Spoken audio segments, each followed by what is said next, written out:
I never thought lust and betrayal could smell like vanilla and aged whiskey at the same time. And yet, here I was, staring down at the polished mahogany of the bar, watching my life unravel in slow motion, one glittering drop of bourbon at a time. It started innocuously, the way dangerous things always do, with a text. "Dinner tonight? My treat." The sender was my sugar daddy, a man whose charm had the consistency of silk and whose eyes were a dangerous shade of knowing. I didn't just call him my sugar daddy. He called me his, and somehow that little word carried an entire universe of secrets. I took the elevator up to his apartment, trying to ignore the fluttering in my chest.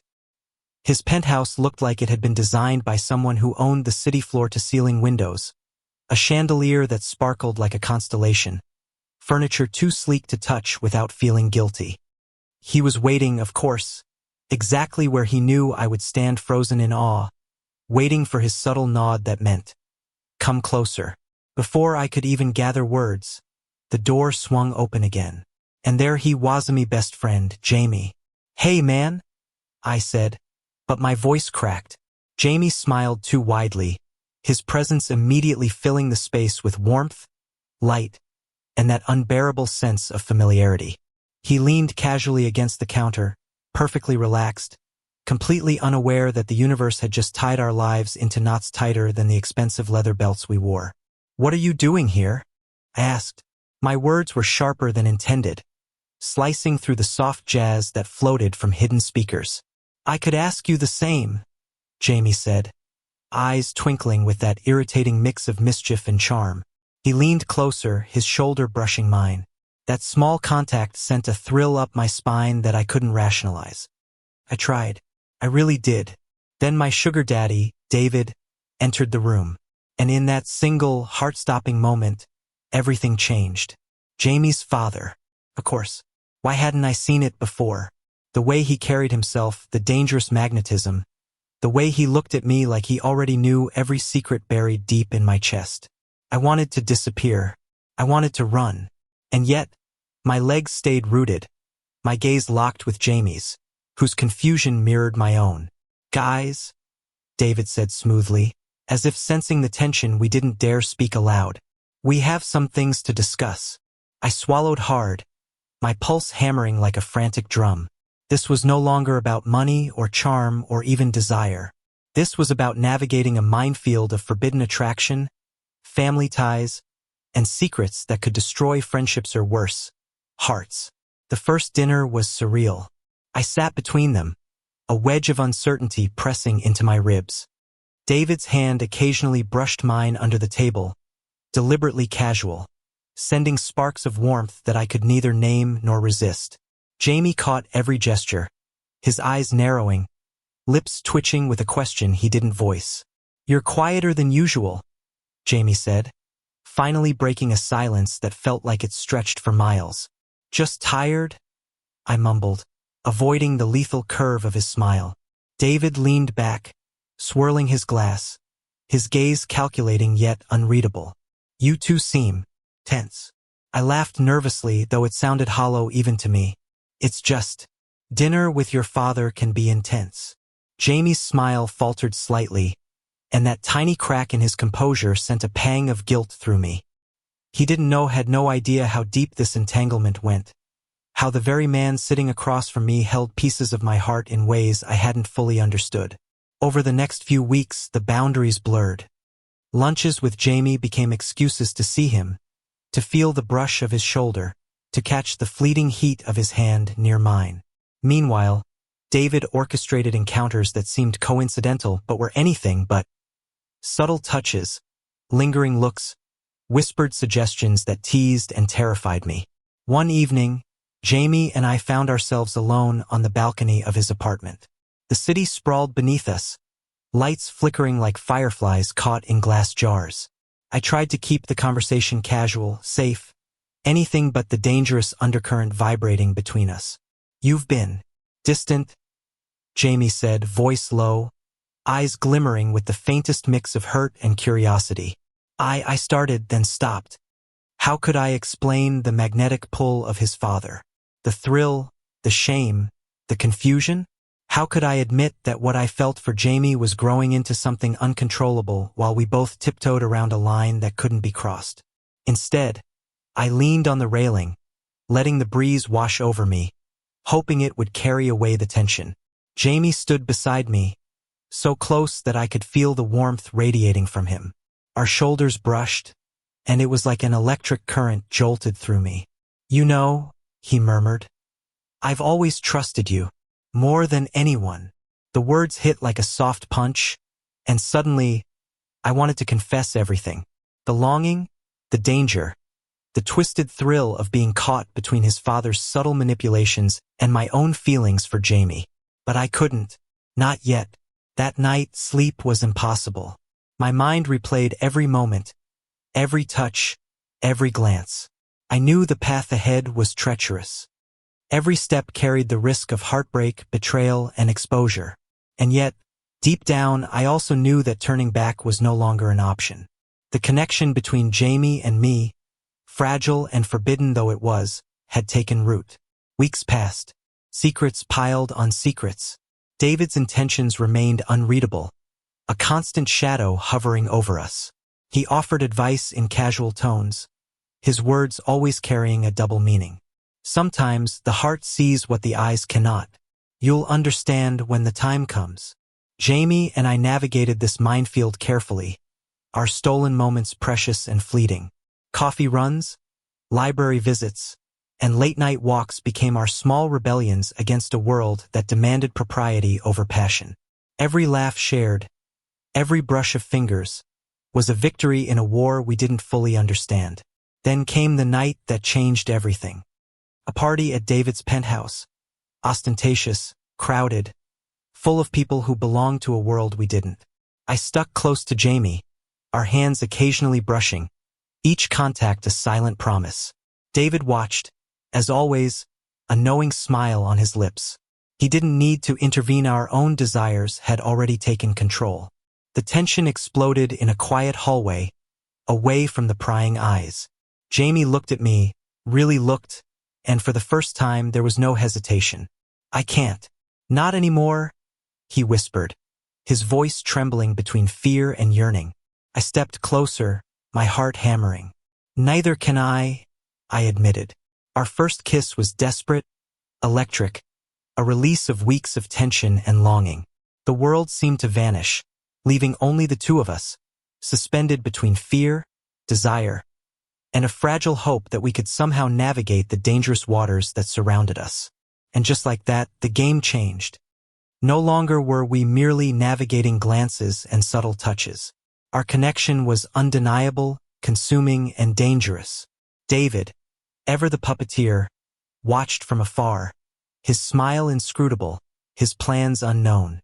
The next morning, Jamie and I sat on his balcony again, the city waking slowly beneath us. We didn't speak much, words felt unnecessary.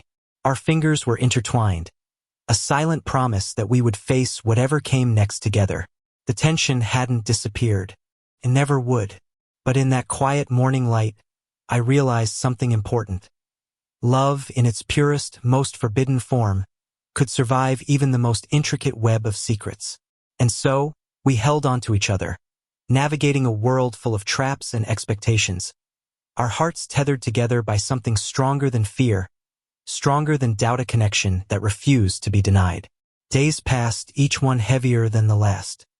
The thrill of stolen touches and fleeting glances had shifted into a tension that wrapped around my chest like steel cables. Jamie and I tried to be subtle, hiding the intensity of our connection under layers of casual conversation and shared laughter. But every time David was around, that delicate balance trembled. It was a Saturday afternoon when things escalated.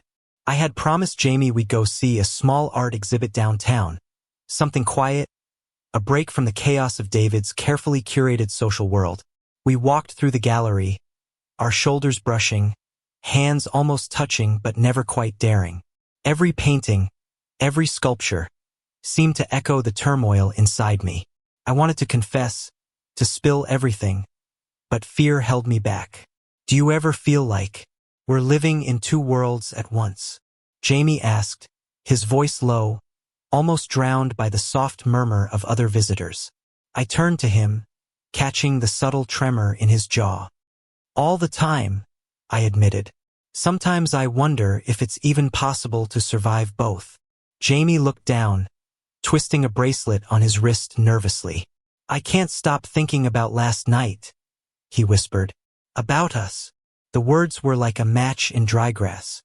My heart raced, my palms slick, and I felt the pull between desire and fear stronger than ever. I wanted him. I wanted him so badly it hurt. Neither can I said simply, letting my hand brush his, feeling that electric jolt run up my arm. We barely made it through the gallery before someone else arrived. David. Smooth, polished, with that unmistakable glint of knowing in his eyes. He didn't say anything, just smiled. A slow, deliberate smile that made my stomach twist. He always knew.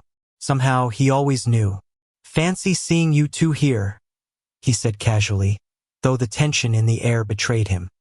Enjoying yourselves? Jamie and I shared a look, our private world collapsing under David's observation. I felt a wave of panic, but Jamie's hand found mine, grounding me. His touch whispered reassurance, that even in the storm, we weren't alone. That night, David invited us to dinner. I knew better than to resist, but my mind reeled. Every invitation felt like a test, a subtle probe into the boundaries we were trying desperately to maintain. We arrived, the penthouse glowing with city lights, the scent of vanilla and sandalwood filling the air. Dinner began casually enough, conversation flowing around us like a river we weren't quite allowed to dip into. But David's eyes never left us. He leaned forward occasionally, asking a question, his tone casual but loaded with layers we couldn't unpack. You two seem very connected, he said finally, swirling the wine in his glass. It's a rare thing these days. Jamie's lips parted, as if to respond, but no words came. I could feel the tension radiating off him, and I knew he was asking silently. What does he mean? Does he know? I forced a laugh. We just understand each other, I said, careful to sound nonchalant. David nodded slowly, his eyes sharp. Understanding is the foundation of everything. But sometimes, it's also the most dangerous part. The words hung in the air like smoke, a subtle threat, or perhaps a warning. My stomach nodded. I realized then that David wasn't just an observer. He was a participant in the game, and the rules were his to enforce. After dinner, the three of us ended up on the rooftop. The city stretched endlessly below, the lights shimmering like a river of stars. Jamie and I stood close, our hands almost touching again, while David lounged nearby, observing with a quiet intensity that was impossible to ignore. Sometimes, David said, breaking the silence, life gives us situations we can't fully control. We have to navigate them carefully, or we risk losing everything. Jamie's eyes flicked to mine, and I could see the fear, the desire, the unspoken question. What do we do now? I think, I said finally, voice low, we just take it one step at a time, together. Jamie's hand found mine at last, and this time we didn't pull away. The contact was electric, a lifeline amidst the storm. David's gaze lingered on us, inscrutable, unreadable, and I realized with a jolt that he was testing us, observing how we would respond under pressure. In the following weeks, our secret moments became more daring. Lunches turned into whispered confessions over coffee. Late-night walks evolved into tentative touches in the shadowed corners of parks. Every contact, every shared look, felt like a rebellion against the social norms that surrounded us. And yet, David's presence was always there, looming like a shadow. He would offer advice with subtle double meanings, suggest outings that forced us into proximity, and at times, his hand on my shoulder would send a thrill that I couldn't name. The tension was unbearable, and every day was a delicate dance of attraction, secrecy, and fear. Then came the confrontation I had been dreading. Jamie's father had invited us for a weekend at his countryside estate, ostensibly for relaxation, but the air was thick with anticipation. The moment we arrived, It was clear that David had orchestrated this encounter for a reason we could not yet understand. The first night, we sat by the fireplace, the flames casting flickering shadows across our faces. Jamie and I were close, shoulders brushing, hearts hammering in unison. David poured whiskey for all of us, his movements deliberate, his gaze unreadable. "You two have something special," he said finally, voice low, almost conspiratorial. "But special things come with complications. Are you ready for that?" I felt Jamie stiffen beside me, but he didn't pull away. I didn't either. Instead, I nodded, silently acknowledging the danger, the thrill, the impossibility of our situation. The following days were a maze of emotions. David's influence was subtle but omnipresent. Every activity seemed designed to test the boundaries of our connection, to see how far we would go before fear or propriety intervened. And Jamie and I, caught in the whirlwind of desire and secrecy, navigated it together, our bond deepening with every risk we took. One evening, as the sun dipped below the horizon, painting the estate in shades of gold and amber, Jamie and I found ourselves alone on the veranda. The air was thick with anticipation, the world beyond fading into insignificance. "I can't stop thinking about him," Jamie whispered, voice trembling. "And I can't stop thinking about us." I swallowed hard, feeling the weight of our predicament. "I know," I admitted. "Every time we're near him, near each other, it's impossible to ignore." Jamie's hand found mine again, and this time, the touch lingered, a silent vow that no matter the obstacles, we would face them together.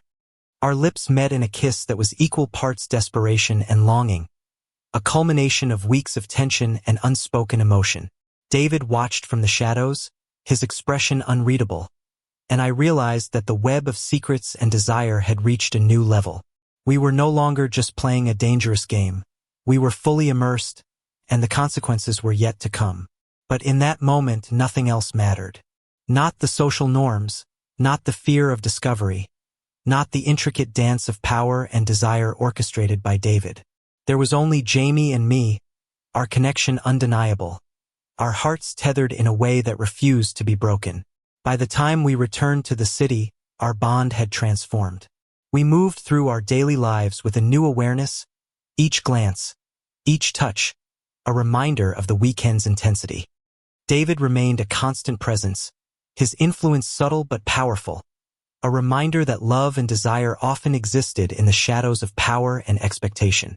We learned to navigate the complexities together, finding moments of intimacy amidst the chaos, carving out our own space in a world that often seemed determined to keep us apart. Every stolen moment, every whispered confession, every brush of fingers became a declaration of our defiance and our commitment. The tension, the danger, the forbidden thrill, it all became part of the fabric of our connection. And despite the obstacles, despite the risks, we discovered something extraordinary. That love, in its purest form, could survive even the most intricate web of secrets, manipulation, and societal expectation. And so, we continued, hands intertwined, hearts synchronized, ready to face whatever challenges came next, bound together by a connection that was as dangerous as it was beautiful.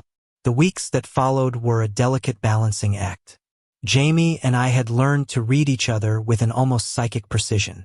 A glance, a touch, a half-smile were enough to convey what words could not. And David had become less of an obstacle and more of a shadow that we had to navigate carefully, aware of his subtle manipulations, yet slowly realizing that he wasn't the enemy. It was during a rainy Thursday evening that everything came to a head. We were at a small, dimly lit cafe in the heart of the city, the kind of place where nobody notices anyone, perfect for secrets and whispered confessions. Jamie reached for my hand across the table, and our fingers intertwined, warm and grounding. "I can't keep doing this," he said suddenly, his voice tight with emotion.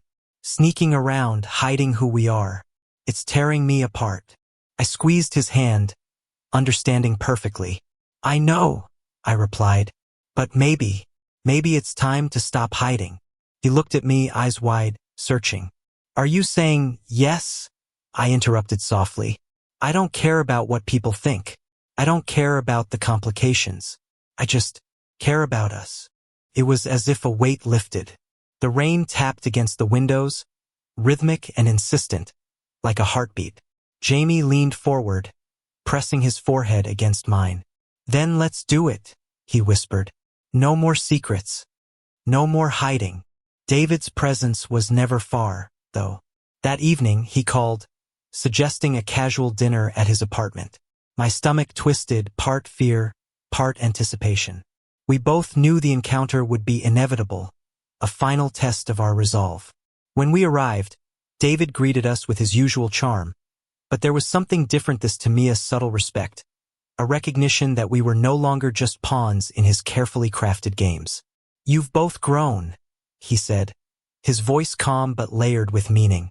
It's time you understand something important. He led us to the balcony, the city lights shimmering beneath us. Life, he continued, is about choices. Some of them are easy, some of them are not. But the ones that matter, the ones that define us, they come from the heart. And sometimes, the heart defies expectation, logic, and even fear. Jamie and I exchanged a glance. The weight of his words sank in, carrying a quiet authority that left no room for doubt. This was more than approval, it was acknowledgement that our bond was real, undeniable, and worthy. That night we really talked. For the first time, everything was out in the open. The attraction, the desire, the guilt, the fear, the love that had grown despite every obstacle. David listened, his gaze thoughtful, occasionally nodding, never interrupting, letting us unfold the tangled threads of our hearts. You've chosen each other, he said finally. And in doing so, you've chosen honesty, courage, and a connection that matters. Don't waste it by hiding in shadows. It felt like the first breath after a long, suffocating dive. Jamie and I smiled at each other, relief washing over us like sunlight after a storm. That night marked a turning point. We weren't running anymore. We weren't afraid. From then on, life became a little simpler, a little freer. We navigated the world with our bond intact, finding small pockets of privacy and intimacy in a city that never stopped moving. Lunches, evening walks, spontaneous road trips, they became celebrations of a love that had survived secrecy, manipulation, and societal expectations. Even David's involvement shifted. He remained part of our lives, but no longer as a puppet master. He became a subtle guide, occasionally offering wisdom or encouragement, never again testing the fragile boundaries we had fought to define. The most ordinary moments became extraordinary. A shared cup of coffee in the morning, a brush of hands while passing a book, a lingering look across a crowded room, each small gesture reaffirmed what we had built together. Our relationship faced challenges, of course. The outside world was not always kind, and gossip has a way of finding cracks even in carefully constructed walls. But Jamie and I had learned resilience. We had learned to trust each other, to communicate openly, and to protect our love from the prying eyes and judgments of others. One particularly poignant afternoon, we sat on a bench in Central Park, watching the golden leaves drift to the ground. The city hummed around us, a constant reminder of life's chaos, but for a moment, it felt like the world had paused. I can't believe how far we've come, Jamie said softly, resting his head against my shoulder. I never thought we'd, make it through all of that. I kissed the top of his head, heart swelling with affection. Neither did I, but we did, together, and it was true. We had navigated the minefield of desire, secrets, and societal expectations, and we had emerged stronger, closer, more in love than ever. The final piece of the puzzle fell into place during a quiet evening at my apartment.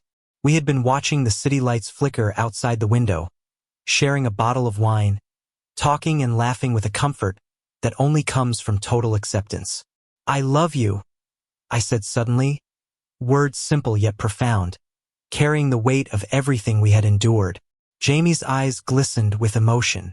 I love you too, he replied, his voice steady despite the tears threatening to spill.